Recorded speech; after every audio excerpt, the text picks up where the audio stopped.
হেব্রিয়ান কেমন আছো তোমরা? আশা করি তোমরা সকলে অনেক ভালো আছো। তো আজকে আমি সেই কাঙ্ক্ষিত বিস্ট গেমের লাস্ট এপিসোড বা এপিসোড 10 নিয়ে চলে এসেছি। আমি আন্তরিকভাবে দুঃখিত, কারণ তোমাদের এপিসোড 10 এর জন্য অপেক্ষা করা লেগেছে। কিছু টেকনিক্যাল প্রবলেমের জন্য এপিসোডটি আসতে একটু দেরি হলো।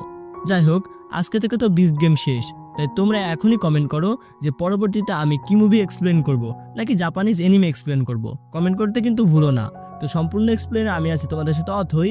বেশি কথা না বাড়িয়ে মশলাদার বাংলা এক্সপ্লেনটি শুরু করা যাক। তো এপিসোড 9 যেখানে শেষ হয়েছিল, এপিসোড 10ও সেখান থেকেই শুরু হয়। আমরা দেখি যে 974 তো কয়েন ফ্লিপ করার জন্য রেডি। যদি কয়েন ফ্লিপের পর টেল পড়ে তাহলে তারা $10 মিলিয়ন জন্য খেলতে পারবে। আর যদি কোনোভাবে হেড পড়ে যায় তাহলে 974 এলিমিনেট হয়ে যাবে এবং বাকি 5 জন $5 মিলিয়ন জন্য খেলতে পারবে। সবাই তখন 974কে বিশাল পাম্পটি দেওয়া শুরু করে। তখনই সে কয়েন ফ্লিপ করে এবং আমরা দেখি টেল পড়েছে। সবাই তো খুবই খুশি। 974কে সবাই বাহবা দিতে শুরু করে। অন্যদিকে জিমি বলে, আমি এটা কখনোই ভাবতে পারিনি, এখন আমাকে $10 মিলিয়ন দিতে হবে। তো তারপর পরের খেলার জন্য সবাইকে একটি রুমে নিয়ে যাওয়া হয়, যেখানে তাদের 6 জনের সামনে 6টি স্বচ্ছ টিউব ছিল। এগুলোকে তোমরা মোটা পাইপও বলতে পারো। এদেরকে এক একটি করে লাল বল দেওয়া হবে। তাদেরকে একে অন্যের টিউবে বল ঢোকাতে হবে। যদি কেউ যে কারো টিউবে বল ঢুকিয়ে দেয় তাহলে সে সাথে সাথে এনিমিলেট হয়ে যাবে। মানে যার টিউবে বল ঢুকবে সে এনিমিলেট হবে আর কি। কিন্তু একসাথে তো আর সবাই থ্রো করবে না, তাহলে ঝামেলা হয়ে যাবে। এপিসোড 9-এ যারা প্রথমে ভোট পেয়েছিল সিরিয়াল অনুযায়ী তারা বল নিক্ষেপ করবে। 937 যেহেতু প্রথমে ভোট পেয়েছে তাই সে প্রথম বলটি থ্রো করে, কিন্তু বলটি টিউবের ভিতর যায় না। এরপর 831-এর পালা। সে 937 মানে এমাকে টার্গেট করে বলটি থ্রো করে, বাট সেও ব্যর্থ হয়। এরপর 830-এর পালা। সেও এমাকে টার্গেট করে বলটি থ্রো করে, কিন্তু বলটি ঢোকে না। 947-ও এমাকে টার্গেট করে বল নিক্ষেপ করে, কিন্তু আমরা যা ভেবেছিলাম তাই, সেও ব্যর্থ হয়। 974-ও এমাকে টার্গেট করে, মানে সবাই একে টার্গেট করছে, কিন্তু লাস্ট ফিনিশিং সেও ব্যর্থ হয়। সবাই একজনকে টার্গেট করেছে, তাই 424 চেষ্টা করে এবং সেও ব্যর্থ হয়। আর এর মাঝে আমাদের প্রথম রাউন্ড শেষ হয়ে যায়। এরপর শুরু হয় দ্বিতীয় রাউন্ড। আমি তো তোমাদেরকে বলতে ভুলেই গিয়েছিলাম, এই গেমে 2 জনকে এলিমিনেট করা হবে। তো দ্বিতীয় রাউন্ডে তাদের আরো কিছু লাল বল দেওয়া হয়। 937 আবার বল থ্রো করেছে, কিন্তু টিউবে ঢোকাতে পারলো না। 931ও চেষ্টা করে, কিন্তু সেও পারে না। এরপরে পরপর এক একজন করে সবাই ট্রাই করে, কিন্তু কেউই আর টিউবের মধ্যে বল ঢোকাতে পারে না। কিন্তু আমরা তখনই দেখি 831 থ্রো করেছে। সে 424-এর টিউবে বলটি ঢুকিয়ে দিয়েছে। তার মানে 424 এলিমিনেট হয়ে গিয়েছে এবং সে সবাইকে বিদায় জানিয়ে সেখান থেকে চলে যায়। একজন যেহেতু এলিমিনেট হয়েছে, আরও একজনকে এলিমিনেট করতে হবে এই খেলার মাধ্যমে, তাহলে তারা 4 জন সামনে এগিয়ে যেতে পারবে এবং $10 মিলিয়ন জন্য খেলতে পারবে। আমরা দেখি আবার সবাই বল থ্রো করছে, কিন্তু তখনই 831 আমাকে কিছু একটা পরামর্শ দেয়। সে বলে, আমরা সবাই মিলে ইএসসি-কে টার্গেট করব এবং তাকে এলিমিনেট করব, তাহলে আমরা 4 জন সামনের দিকে এগিয়ে যেতে পারবো। তাই আমরা সবাই তার টিউবে বল ঢোকানোর চেষ্টা করব। তারপরে আমরা দেখতে পাই সবাই ইএসসি-কেই টার্গেট করছে। এমা তখন বলে, তুমি যদি আমাকে টার্গেট না করো তাহলে আমিও তোমাকে টার্গেট করব না, মানে তোমার টিউবে বল থ্রো করব না। আমরা দেখি ইএসসি তার কথা মতো কাজ করে। সে এমাকে টার্গেট না করে 831-কে টার্গেট করে, কিন্তু আমরা তারপরেও দেখি 937 মানে এমা তার কথা রাখেনি, সে তাকে টার্গেট করেছে এবং অ্যানা বলে, এটা হচ্ছে খেলা, এখানে আমি যে কোনো চিটিং করতে পারি। তখন এসির অনেক রাগ হয়, কিন্তু তার কিছু করার ছিল না। শুধুমাত্র 830 বাদে সবাই তাকে টার্গেট করেছে। এবার চলে আসে ইএসির পালা। সে কি পারবে অ্যানাকে এলিমিনেট করতে? আমরা দেখি এসি বল থ্রো করে আর তার মনের আশা পূর্ণ হয়।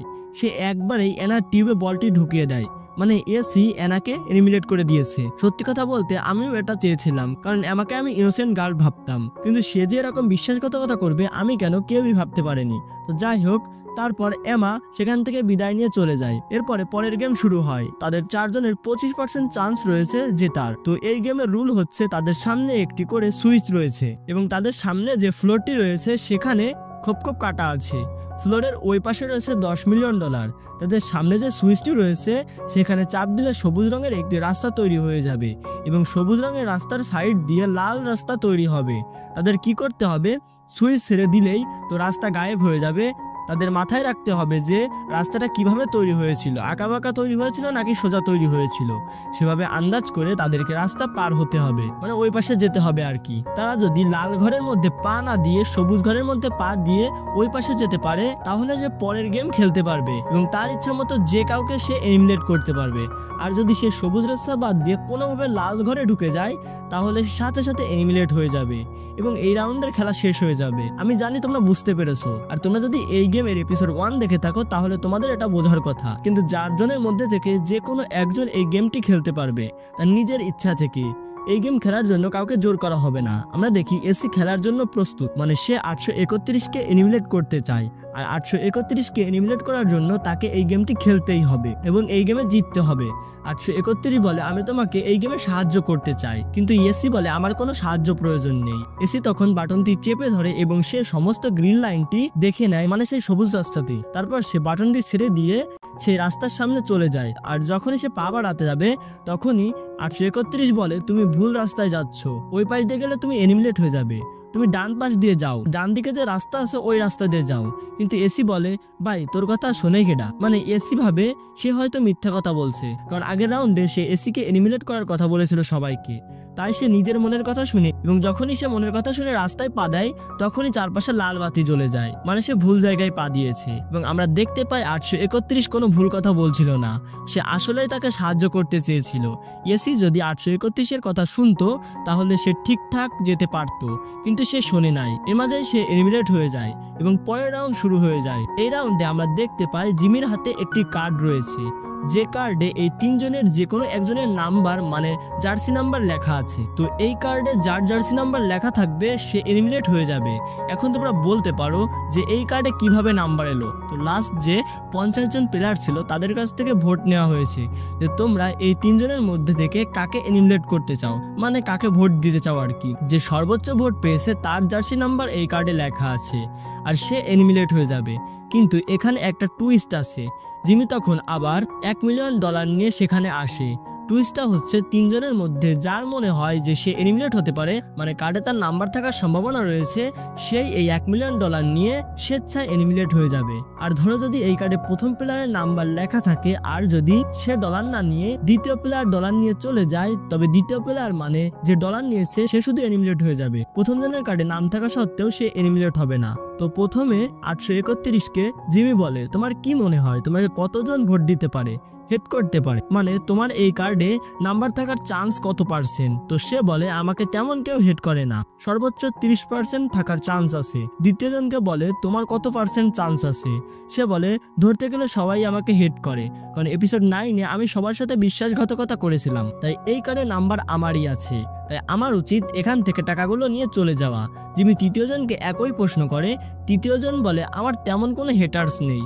প্রথম জন ও দ্বিতীয় জন বলে সে সবসময় সৎভাবে খেলেছে, তাকে কেউ হেড করে না, তাই 3 নম্বর প্লেয়ারের এই কার্ডে নাম্বার থাকার কোনো চান্সই নেই। আমরা দেখতে পাই দ্বিতীয় প্লেয়ার মানে 974 সিদ্ধান্ত নিয়েছে যে সে এই টাকাগুলো নিয়ে এখান থেকে চলে যাবে এবং এলিমিনেট হয়ে যাবে। সে ভাবছে এই কার্ডে তার নাম্বারই আছে কারণ তার হেটার্স বেশি, আর ফাইনালি সে টাকাগুলো নিয়ে নেয়। সে তো এলিমিনেট হয়ে গিয়েছে, কিন্তু এখন দেখার পালা এই কার্ডে আসলে নাম্বার কার ছিল।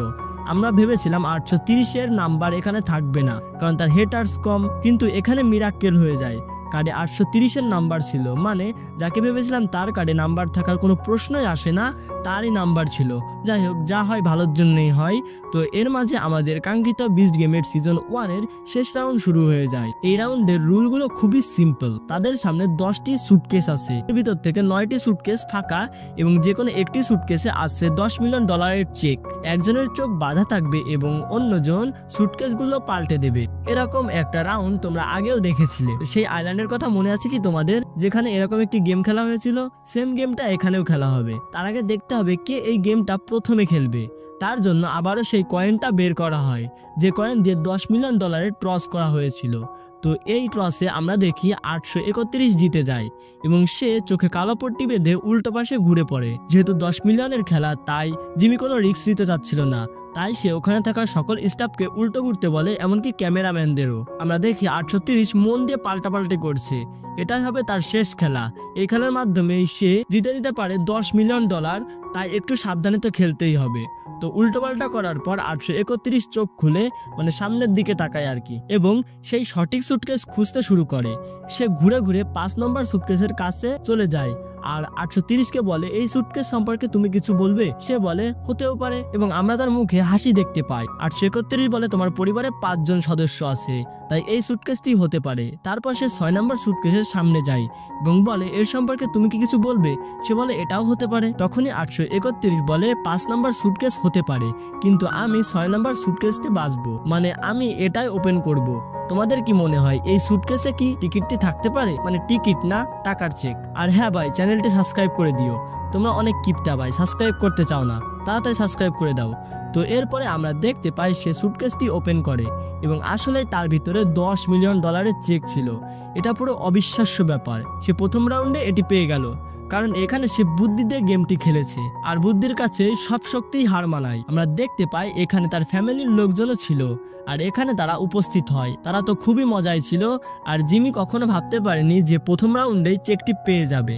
আর একটা কথা, এটা হচ্ছে বিশ্বের প্রথম গেম যেটা কিনা ভেঙেছে 50টি ওয়ার্ল্ড রেকর্ড। আর এর মাঝে আমাদের বিস্ট গেমের সিজন 1 শেষ হয়ে যায়। তো বিস্ট গেম তো শেষ, এবার তোমরা তাড়াতাড়ি কমেন্ট করো যে এরপরে আমি কি এক্সপ্লেন করব, এনিমি এক্সপ্লেন করব নাকি মুভি এক্সপ্লেন করব। তো কেমন লাগলো পুরো এক্সপ্লেনটা, মানে সিজন 1টা? যদি সিজন 1 এর এক্সপ্লেন ভালো লাগে তাহলে অবশ্যই চ্যানেলটি সাবস্ক্রাইব করে একটি লাইক করে দিও, এতে আমার মধ্যে একটু মোটিভেশন কাজ করে। তো দেখা হচ্ছে অন্য কোনো ভিডিওতে।